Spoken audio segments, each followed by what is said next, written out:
Liquor policies కేసులో MLC కవితకు supreme court bail మంజూరు చేసింది. దీనికి సంబంధించి నిజామాబాద్ నుంచి మనకు సమాచారాన్ని మా ప్రతినిధి రవీందర్ లైవ్ లో అందిస్తారు. రవీందర్, ఇన్ని నెలలుగా అక్రమంగా కుట్రపూరితంగా జైల్లో ఉంచారన్న ఒక వాదన బలంగా వినిపిస్తుంది.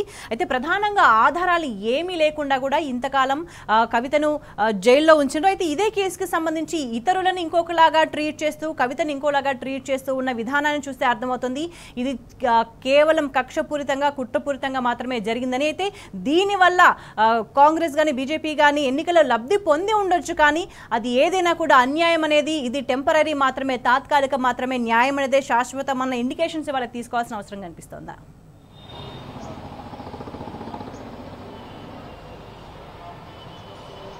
స్వచ్ఛ ప్రధానంగా మొదటి నుంచి బీఆర్ఎస్ పార్టీ కానీ అరెస్ట్ అయినటువంటి ఎమ్మెల్సీ కవిత గారి స్పష్టంగా ఒకటే విషయం చెప్తున్నారు, ఇది ఫాల్స్ కేసు, దాదాపుగా వీగిపోతుంది, ఎలాంటి ఆధారం లేవు, రాజకీయ ప్రేరేపితంగా ఏర్పాటు చేసినటువంటి కేసు ఇది, ఎలాంటి ఆధారం లేదు, ఓన్లీ కేసీఆర్ మీద ఆయన మనోధైర్యాన్ని దెబ్బతీసే విధంగా, పార్టీని బద్నాం చేసే విధంగా ఇవాళ కుట్రలు పన్ని కాంగ్రెస్ బీజేపీ పార్టీలు రెండు కుట్రలు పన్ని ఇవాళ ప్రాంతీయ పార్టీగా ఉన్నటువంటి బీఆర్ఎస్ పార్టీగా అవతరించిన తర్వాత ఈ రెండు జాతీయ పార్టీలకు ఏమీ పాలుపోలేదు, అనేక ఇబ్బందులు ఎదుర్కోవాల్సిన పరిస్థితి ఉంది. దేశ లెవెల్లో కేసీఆర్కి వస్తున్న ఆదరణ చూసి ఒకవేళ ఇక్కడ తెలంగాణ రాష్ట్రంలో అమలవుతున్నటువంటి అనేక పథకాలు ఫలాలు దేశ నలుమూలల చర్చ జరుగుతున్న సమయంలో ఎలాగైనా కేసీఆర్ని దెబ్బకొట్టాలి, కేసీఆర్కి మానసిక స్థైర్యాన్ని దెబ్బతీస్తే తప్ప బీఆర్ఎస్ పార్టీ దేశం వైపు విస్తరించదనే ఒక దృఢ సంకల్పంతో రెండు జాతీయ పార్టీలు ప్రధానంగా ఒక్కటై కుట్ర పండిన సందర్భం స్పష్టంగా కనబడుతుంది. అంటే 2002లోనే ఈ కవితకు సంబంధించిన కేసును ఈడీ సిబిఐకి సంబంధించిన ముందుగా లీకులు ఇచ్చేసి ఒక పాలసీని తీసుకొచ్చి ఆ పాలసీని మేకింగ్ అని చెప్పి ఢిల్లీని కేంద్రకంగా మార్చి ఢిల్లీలో అరవింద్ కేజ్రీవాల్ని తీసుకొని సిసోడియాని తీసుకొని అనేక పెద్ద మనుషులను తీసుకొని వాళ్ళ ఒక రాజకీయ ప్రేరేపితకు ఒక దెబ్బకు రెండు పిట్టలనే చందాన్ని రెండు పార్టీలు అటు అరవింద్ కేజ్రీవాల్ ఇటు కేసీఆర్ మానసిక ధైర్యాన్ని దెబ్బతీసే విధంగా బీజేపీ కాంగ్రెస్ పార్టీ కుట్రలు స్పష్టంగా బట్టబయలైనాయి. ఈ నేపథ్యంలో అందరూ చర్చించుకున్నారు, పార్లమెంట్ ఎలక్షన్ల టైంలో కేసీఆర్ మానసిక స్థైర్యాన్ని దెబ్బతీసేందుకే కవితను అరెస్ట్ చేశారు తప్ప ఇలా రాజకీయ ప్రేరేపితం పుష్కలంగా ఉంది. రెండు జాతీయ పార్టీలు ప్రధానంగా కేసీఆర్ ఇరుకులు పెట్టడానికి కవితను అరెస్టు చేశారని అనేక పర్యాయాలుగా పుంగానుపుంగాలుగా చర్చించుకున్నారు. మేధావి వర్గం కూడా రాజకీయ విశ్లేషకులు కూడా అదే భావించారు.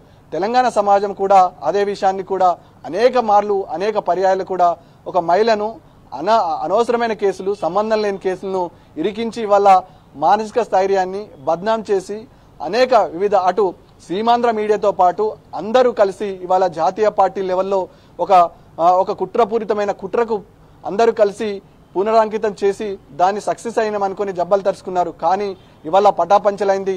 తెలంగాణ సమాజం ముందటి నుంచి చెప్తుంది ఇది బక్వాస్ కేసు, ఇది ఫాల్స్ కేసు, ఇలా ఏమీ లేదు, ఖాళీ కేసీఆర్ని భద్రం చేసేందుకే ఇలాంటి కుట్రలుగా పన్నారు.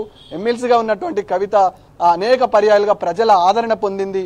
నిజామాబాద్ నగరంతో పాటు దేశ నలుమూలల ఆమె వెళ్లి అక్కడున్న ప్రజలతో పాటు పార్లమెంటియన్గా అనేక పర్యాలుగా అప్పుడున్నటువంటి పార్లమెంటియన్గా ఉత్తమ పార్లమెంటరీగా అనేక పర్యాలు దేశంలో ఉన్న అనేక సమస్యల పట్ల అప్పుడు ప్రసంగించారు. దేశ నలుమూలల ఆమెకు ఫాలోవర్స్ కూడా ఉన్నారు. ఈ నేపథ్యంలో ఆమెకు వస్తున్న ఆదరణ చూసి ఓర్వలేక తట్టుకోలేక ఇవాళ కుట్రలు పన్నాయి. అదేవిధంగా 5 నెలల కాలం పాటు 165 రోజుల పాటు జైల్లో ఉంచి అనేక రకాలుగా ఇబ్బంది పెట్టే పరిస్థితి కూడా ఉంది.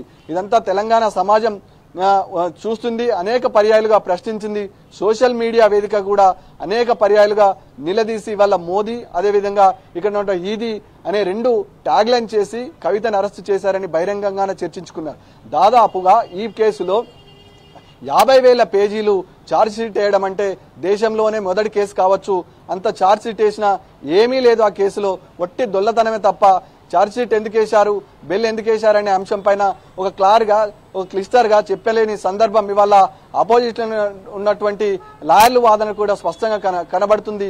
ఆ రకంగా వాదనలు కూడా వినిపించిన దానికి సంబంధించిన ఆర్గ్యుమెంటు కవిత తరపు న్యాయవాది ప్రశ్నించిన వాటి నుంచి ఆన్సర్ లేకపోవడంతో న్యాయవాదులే విచిత్రం అనిపించింది. ఒక మహిళ కాబట్టి ప్రజాస్వామ్యంలో ఉన్నటువంటి మహిళకైనా ఎమ్మెల్సీ అయినా లేదా సాధారణ మహిళకైనా ఒకే రకమైన తీర్పు ఉంటుంది, ఒకే రకమైన గౌరవం ఉంటుందని న్యాయవాదులు కుండబద్దలు కట్టినట్టుగా ఇవాళ తీర్పు ఇవ్వడం జరిగింది.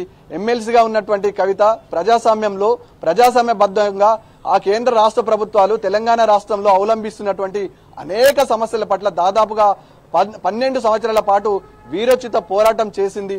బతుకమ్మను విశ్వవ్యాప్తం చేసింది. దాంతో పాటు అణగారిన వర్గాల జీవితాల్లో ఎంతో మందికి వెలుగులు నింపింది. ఈ ఆదరణ దేశవ్యాప్తంగా విస్తరించే అవకాశం ఉంటుంది. మానసిక స్థైర్యాన్ని, కేసీఆర్ యొక్క మానసిక స్థైర్యాన్ని, బీఆర్ఎస్ యొక్క ధైర్యాన్ని, అదేవిధంగా పార్టీ యొక్క మైలేజీని తగ్గించడానికి తప్ప వేరే కుట్రాలు దాగి ఉన్నాయి. కేసీఆర్ మైలేజీని డ్యామేజ్ చేస్తేనో లేకపోతే కవితని జైల్లో పెడితేనో ఇట్లాంటి వారి ఈడీలు అదేవిధంగా సిబిఐ అనుకున్నట్టుగా విధంగా ఉండదని తేటతెల్లమైంది. ఇవాళ న్యాయం ధర్మం ఏదైతే ముందుగానే కేసీఆర్ తో పాటు కవిత కూడా చెప్పింది, కడిగిన ముత్యంలా స్పష్టంగా బయటకు వస్తాను, ఇది నిరాధారణమైన కేసు అనేక పర్యాయాలుగా చెప్పడం జరిగింది. 2 సంవత్సరాల పాటు ఆమెను వేధించడం జరిగింది. అనేక పర్యాయాలుగా బెయిల్కి అప్లై చేసుకోవడం జరిగింది. ఇంట్లో చిన్నపిల్లలు ఉన్నారు, ఆడామ అనేక రకాలుగా ఇబ్బందులు ఉంటాయి. అనేక పర్యాలుగా కోర్టుకు విజ్ఞప్తి చేసింది. కానీ ఇవాళ అది అడ్డుకొట్టే ప్రయత్నము అది ఇప్పటికీ ఇక్కడ ఉన్నటువంటి కాంగ్రెస్ నాయకులు అదేవిధంగా బీజేపీ నాయకులు బెయిల్ వస్తే చూసి ఓర్వలేనితనం స్పష్టంగా కనబడుతుంది. అక్కడ ఢిల్లీలో ఉన్నటువంటి అరవింద్ కేజ్రీవాల్ కు బెయిల్ వస్తే వాళ్ళు న్యాయం గెలిచింది, ధర్మం గెలిచింది, న్యాయం మీద నమ్మకం అన్నటువంటి బీజేపీ అదేవిధంగా కాంగ్రెస్ నాయకులు ఇవాళ నాలుకను మడత పెట్టి ఇవాళ కవిత విషయానికి వస్తే వీళ్ళు కొలీడైడ్ కాబట్టి 2 జాతీయ పార్టీలో లాలుచి పడ్డారని కాంగ్రెస్ నాయకులు అంటే ఒకే బెయిల్, ఒకే అంశం, ఒకే సబ్జెక్టు విషయంలో అరవింద్ కేజ్రీవాల్ బెయిల్ విషయంలో ఒకలా, కవిత బెయిల్ విషయంలో మరొకలా ఇవాళ కాంగ్రెస్ నాయకులు వ్యవహరిస్తున్న తీరు పట్ల ప్రజాస్వామ్యంలో అందరూ గమనిస్తున్నారు. అదేవిధంగా బీజేపీ వ్యవహార శైలి, బండి సంజయ్ మాటలు ఇవాళ ఈసహించుకునే మాటలు మాట్లాడుతున్న తరుణంలో మహిళా లోకమంతా బగ్గుమంటుంది. ఒక కేంద్ర కాంగ్రెస్ బీజేపీ పార్టీలు 2 కూడా నోటికి ఏదొస్తే అది, ఎంత మాట వస్తే అంత మాట మాట్లాడుతున్నాయని చెప్పేసి ప్రజలు కూడా అనుకుంటున్నారు. ఎందుకంటే దానికి ప్రత్యక్ష ఉదాహరణ కాంగ్రెస్ ప్రభుత్వ వైఖరి. నిజంగా ఏం మాట్లాడుతుంది, ఏం అమలు చేస్తుంది అనే దానికి సంబంధించి, కాంగ్రెస్ వ్యవహార శైలికి సంబంధించి మాటలు ఎవరూ నమ్మని పరిస్థితి. మరోవైపు బీజేపీ కూడా ఒకవైపు కాంగ్రెస్ అంటుంది, బీజేపీ బీఆర్ఎస్ ఒకటి అంటుంది, ఇంకోవైపు బీజేపీ కాంగ్రెస్ బీఆర్ఎస్ ఒకటి అంటుంది. అల్టిమేట్ గా వాళ్ళ టార్గెట్ ఏంటంటే బీఆర్ఎస్ పార్టీ. బీఆర్ఎస్ స్టెప్స్ అనేవి ఈ 2 పార్టీలకు కీలకము. బీఆర్ఎస్ ప్రతి అడుగును చూసి ఈ 2 పార్టీలు కూడా భయపడుతున్న పరిస్థితి కనిపిస్తుందని అనుకోవాలా?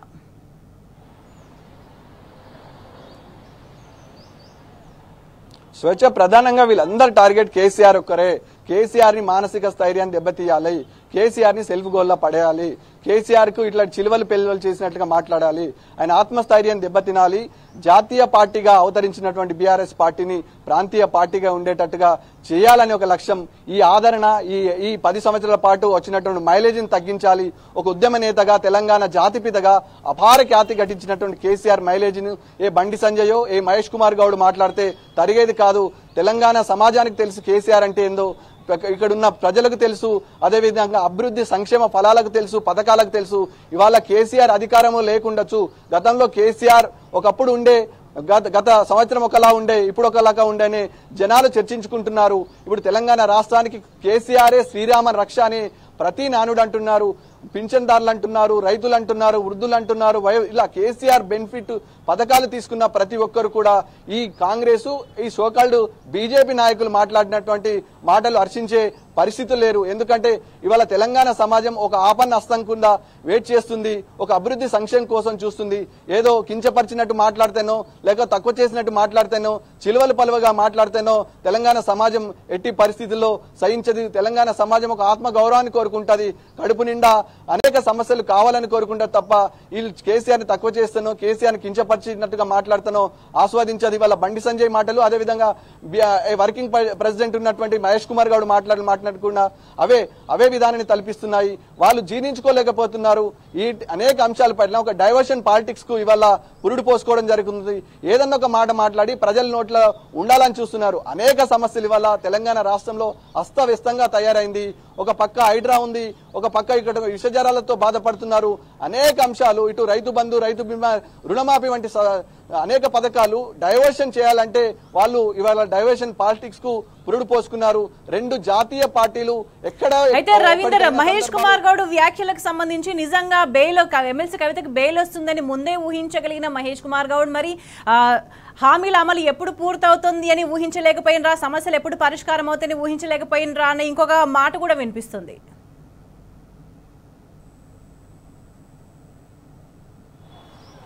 ఒకే స్వేచ్ఛ, దాదాపుగా మహేష్ కుమార్ గౌడ్ వ్యవహారశైలి విచిత్రంగా ఉంది. ఈ పాటికే నిజామాబాద్ జిల్లాలో అస్తవ్యస్తంగా పరిపాలన కొనసాగుతుంది. ఏ ఒక్క రోజు కూడా ఇక్కడ ఉన్నటువంటి నిజామాబాద్ టౌన్ నుంచి ఆయన ఎమ్మెల్సీగా ఉంటాడు, నిజామాబాద్ టౌన్ నుంచి ప్రాతినిధ్యం వహిస్తున్నాడు. ఈయన ఇక్కడ అనేక పర్యాలుగా గవర్నమెంట్ జీజీఎస్ ఆసుపత్రి, అదేవిధంగా రుణమాఫీకి సంబంధించిన అంశము, అదేవిధంగా మొన్నటికి మొన్న ఒక పాప మోర్లో పడి చనిపోయింది. ఇప్పటి వరకు కాంగ్రెస్ వైఖరి ఏంటో చెప్పలేరు. కనీసం బాధ్యతాయుతమైన ప్రభుత్వంలో ఉన్నాము అని చెప్తున్నటువంటి నాయకులు వాళ్ళ ఇంటికి వెళ్లి పరామర్శించలేరు. లోకల్ సమస్యలను పక్కకు పెట్టి ఒక నిరుపేద కుటుంబం నుంచి మోర్లో పడ్డ చిన్న పాపకు కనీసం వారిని ఆదుకోగా, పైగా ఏం జరిగిందనే విషయం ఆరాధించక అనేక సమస్యలను పెడిచెవున పెట్టి ఇవాళ లూజ్ టాక్ చేసి ఆయనకైనే చిన్నబుచ్చుకున్నాడని ఇవాళ నిజామాబాద్ వ్యాప్తంగా అలాంటి చర్చ జరుగుతుంది. ఇక కవిత గారి విషయానికి వస్తే, కవిత గారు దాదాపు 8 సంవత్సరాల నుండి గవర్నమెంట్ హాస్పిటల్లో ప్రతి రోగుల వెంబట వచ్చేటువంటి ఎవరైతే అటెండర్ ఉంటారో, రోగి బంధువులు ఉంటారో వారికి కడుపు నిండి అన్నం పెట్టింది. దాదాపుగా ఆమె అరెస్ట్ అయిన తర్వాత ఇవాళ గవర్నమెంట్ హాస్పిటల్ ఉన్నటువంటి రోగి బంధువులు తీవ్ర ఇబ్బందులు ఎదుర్కొన్నారు. ఇవాళ రోగి బంధువులు, రోగులంతా గవర్నమెంట్ హాస్పిటల్ వారికి ఒక ఆపన్న హస్తం దొరికిందని సంబరాలు చేసుకుంటున్నారు. ఇగో ఇది ప్రజాస్వామ్య బద్దంగా పరిపాలన, ఇది మానవతా దృక్పథం అని ప్రజలు చర్చించుకుంటున్నారు. ప్రజలు అనేక పర్యాలుగా కవిత గారి లేని లోటు నిజామాబాద్ జిల్లాలో స్పష్టంగా కనబడ్డది. ఒక ఆపన్న హస్తం కోసం వెయిట్ చేసింది. కవిత గారి మానసిక స్థైర్యాన్ని దెబ్బతీసే విధంగా వివరించినటువంటి ఈ బీజేపీ కాంగ్రెస్ పార్టీ వివరించిన తీరు పట్ల అందరూ ఆగ్రహం వ్యక్తం చేశారు. ఇవాళ ఎవరైనా డిఫమేషన్ లో ఉంటే అది కాంగ్రెస్ బీజేపీ నాయకులకు వర్తిస్తుంది తప్ప వీళ్ళు చిలువలు పలువలు చేసి ఓ నాయకురాలని కించపరిచే విధంగా మాట్లాడితే తెలంగాణ సమాజం ఆస్వాదించదు, నిజామాబాద్ జిల్లా ప్రజలు కూడా ఆస్వాదించరు. ఈ పాటికే వాళ్ళ దగ్గర ఏది సబ్జెక్ట్ ఉండదు, కనీసం అవగాహన ఉండదు. అక్కడ ఉన్నటువంటి అనేక సమస్యలను పక్కకు వదిలేసి ఇవాళ సెల్ఫ్ గోల్ టార్గెట్లు, వ్యక్తిగత విమర్శలకు దిగుతున్నారు తప్ప వేరే ఏమీ లేదని ఇవాళ బండి సంజయ్ కానీ మహేష్ కుమార్ గౌడ్ మాట్లాడిన తీరు పట్ల యావత్తు తెలంగాణతో పాటు ఉమ్మడి నిజామాబాద్ జిల్లాలో మహిళా లోకం ఆగ్రహం వ్యక్తం చేసింది. ఎందుకంత కక్ష, ఎందుకంత కుట్రలు పన్నుతున్నారు? ఈ పాటికి చివరి వరకు బెయిల్ రాకుండా అడ్డుకున్నది మీరు కాదా? ఎంతకాలం జైల్లో ఉంచుతారు? 5 నెలలు ఉంచింది సరిపోదని వాళ్ళు యావత్తు మహిళా లోకం ప్రశ్నిస్తున్న సందర్భం స్పష్టంగా కనపడుతుంది. ఏదైతే బెయిల్ ఉందో అది చట్ట ప్రకారం వచ్చింది, ఛార్జ్ షీట్ అయిపోయింది, అనేక వాదనలు వినిపించడం జరిగింది, అనేక పర్యాయాలుగా విచారణ చేయడం జరిగింది. ఇంకా మిగిల్చింది ఉండదు. కోర్టే క్లియర్ గా చెప్పింది, మీరు ఒకవేళ బెయిల్ను అనుకూలంగా ఉండకపోతే మీరు శిక్ష వేసినట్టుగా భావించాలని క్లియర్ గా ధర్మాసనమే అభిప్రాయపడింది. ఆ మాత్రం సోయి వల్ల కాంగ్రెస్ నాయకులకు, బీజేపీ నాయకులకు లేదా అని సామాన్య జనాలు ఉమ్మడి నిజామాబాద్ జిల్లాలో ప్రశ్నించినట్టుగా స్పష్టంగా కనబడుతుంది. స్వేచ్ఛ.